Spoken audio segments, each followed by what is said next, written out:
Pemirsa, rugikan korban hingga ratusan juta rupiah. Seorang ibu rumah tangga ditangkap polisi di Batam, Kepulauan Riau karena melakukan penipuan arisan online dengan korban mencapai 25 orang. Seorang ibu rumah tangga bernama Okta Cahyu Pradini diduga melakukan penipuan berkedok arisan online di wilayah Muara Enim, Kecamatan Lawang Kidul dan Keban Agung. Satreskrim Polsek Lawang Kidul melakukan pemburuan setelah mendapatkan laporan dari korbannya UF. Setelah mendapatkan laporan dan dilakukan penyelidikan, ternyata pelaku melarikan diri ke Kota Batam.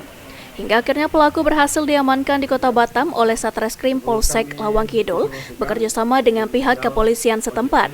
Setidaknya dari hasil penyelidikan, Polsek Lawang Kidul mendapatkan 25 orang yang menjadi korban penipu arisan online yang dikelola oleh pelaku. Dari keterangan Kapolsek Lawang Kidul, Ibtu Andaru Galuh Indratno mengungkapkan modus yang dilakukan pelaku yakni dengan mencari member arisan online melalui media sosial dengan menjanjikan keuntungan berlipat. Karena sudah mendapatkan keuntungan besar, korban UF mentransfer uang sebesar 15 juta rupiah. Namun karena tidak ada kejelasan dari pelaku Okta, korban melaporkan kasus ini ke Polsek Lawang Kidul.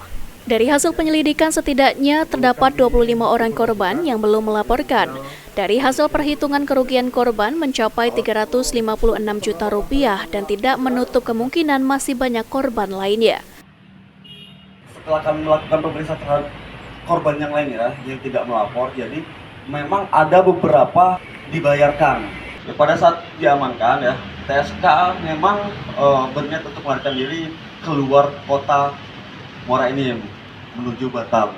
Keuntungan yang pelaku yang kami periksa terhadap saksi atau korban lainnya yang tidak melapor itu sejumlah 356 juta.